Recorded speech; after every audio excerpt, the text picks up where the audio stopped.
sat down again. So I didn't know how can anyone respond to that? Because the thing about Sir David is that he invented the form, really. Science documentary on television was invented by David Attenborough. And you look back at his history, and not only that, but he ran BBC Two, which is the channel that I work for now for a long time, commissioned some of the great programmes, including some sports programmes, actually. I think he commissioned Match of the Day, the football programme, and Monty Python, I think he had to do it. So he oversaw this sort of golden age of television. So yeah, there's nothing you can say, basically, because he's the inventor of the form that I work in. What do you think about the comment that you've made physics sexy? How do you feel about that? People have been doing it for centuries, actually. The subject is inherently sexy or interesting or fascinating or inspiring, whichever adjective you want to attach to it. Always has been. You go all the way back to one of my great heroes, actually, Humphrey Davy, who was doing this. He was a chemist, but he was doing this at the turn of the 19th century, so 1820. They're packing out lectures in London, demonstrating chemistry, which was at the cutting edge of science at the time. So I think the subject is inherently fascinating. And you think about the questions you're asking. Now, the great questions are, is there life on Mars now? That's one of the big questions that we've got the Curiosity rover on Mars looking for, trying to pin down the geology of the planet with the idea that the next rover is going to go and look for signs that life existed or still exists on Mars. So you've got, are we alone in the universe? You've got the new data, which I'm going to talk about in the shows that I'm doing here, actually, from a spacecraft called Planck, which is a measurement of the earliest light in the universe. And that's, you're asking questions, precision questions about how the universe behaved 10 to the minus 36 seconds after the Big Bang, which is a millionths of a second after the universe began. And the fact that we're now beginning to make measurements of how the universe behaved at that time is ridiculous. So I think it's inherently sexy, or whatever you want to call it. I'm just a messenger, one of many messengers throughout the history of physics. Would you like to go to outer space if you could, or to the moon?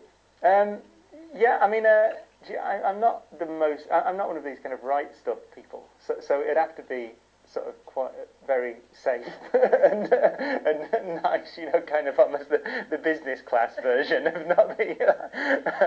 But yeah, I think. I mean, the closest I got in Wonders of the Solar System, I flew very high in a jet fighter to see the curvature of the Earth. It's an episode called The Thin Blue Line. And that was only 60,000 feet, but it's still much higher than an airliner, and that was spectacular.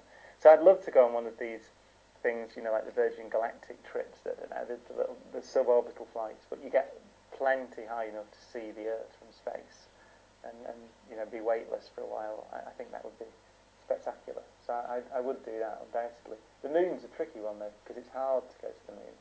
I chaired a panel just recently, last month actually, in Arizona, with 7 Apollo astronauts and me chairing it. So I was the only person who hadn't flown in space, and most of them had walked on the moon, actually. So I was just one person who'd not been on a Saturn V rocket up into space, which was spectacular. They're a different breed completely. You're out of the game. Yeah, they're an amazing bunch. What are your thoughts on climate change? It's a big topic in Australia, and I don't know if you've been following what we've been doing here, but is there much, do you think, Australia can do, being a small nation in terms of population? Yeah, climate change is one of those things, it's an area that horrifies many scientists, because what it's done is it's brought politics into science, and politics and science in one way don't mix, right? Because science is the study of nature, and it's the best way we have, by far, of answering questions about the way that the natural world works. So if you ask the question, if we put CO2 into the atmosphere at this rate, then what's likely to happen in 50 years? It's a complex question, that. Difficult to model. But the answer is, the best models we have tell us there'll be a temperature rise of between whatever it is at the moment, but 1 and 3 degrees, or something like that, maybe half and 3. And so there are quite big errors on the predictions because it's hard, but it's the best you can do. So, but the problem is that the policy implications of those predictions are complicated and require lifestyle changes if you decide that you want to mitigate that temperature rise, etc. So I think bothers me because it brings science into disrepute in the public eye, because you get competing interests, which are political interests. You can get people who think that you might, well, on one extreme, you'll get industries, like oil industry or mining industries, coal industry, whatever it is, saying, well, we don't like the economic implications of having to cut back on energy use by using less oil or less coal, for example.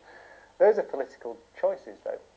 Nothing to do with the science. The science is, the settled science at the moment, is that the models tell us that if you continue emitting greenhouse gases at that rate, then you will be committed to a temperature rise. Full stop. Is it something you worry about personally? About the fate of the Earth? Yeah, I mean, I do, and then I think that ultimately the solutions will also be scientific and engineering solutions. And the big question that I do worry about is whether there's so much inertia in the system, so that the temperature rise to which we're already committed is too large to be manageable in a comfortable way.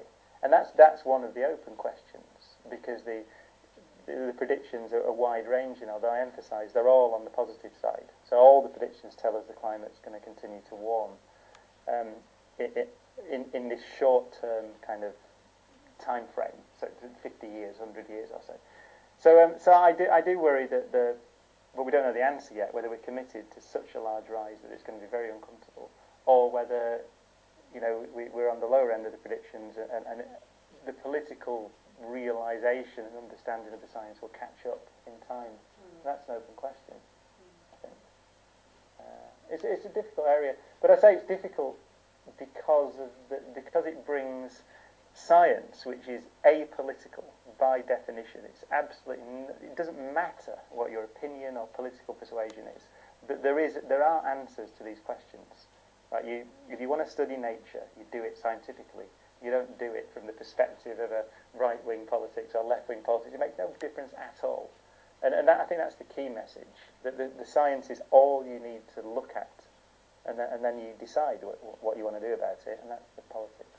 How do you react to the new science, to astrology and to alternative medicine?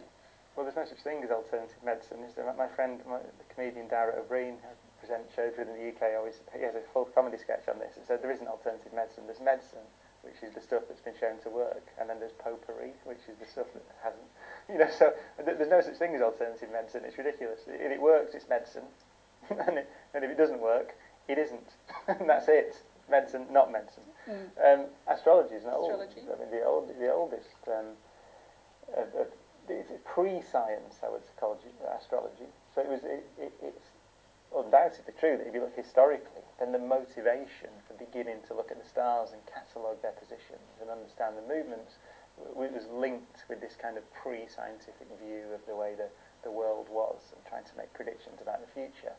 And so it's interesting from a historical perspective. It, of course, has no validity now.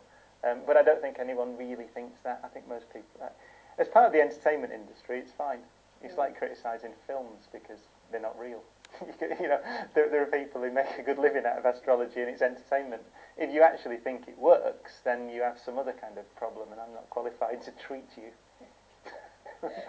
Why do you do what you do? To spread, to teach people about physics, or you want... Yeah. Because you enjoy it? Or? Well, I've got a huge range of agendas, actually.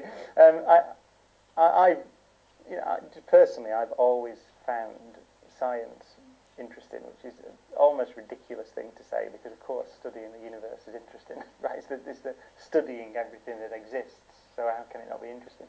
But I think that there is a you could call it a political dimension, I genuinely believe that the more scientific our world is, the better the world will be. By which I just mean that addressing questions in a scientific way, using the methods of science that have been developed over the last 500 years, is the only way to address questions. Right? Certainly about, as we said, climate change, but anything else about the way that we want to, I don't know, travel around the world. How do we want to improve the aerospace industry? I don't know. Any questions about reality, about nature, are best answered this way. So the more we use a rational and reasonable and logical approach to answering questions, the better the world will be. Well, it's not only I believe that, so it's self-evidently true, isn't it? Because if you look at the world we have now, it is based on science and engineering. Everything we do is based on science and engineering. And the reason for that success is the success of the method.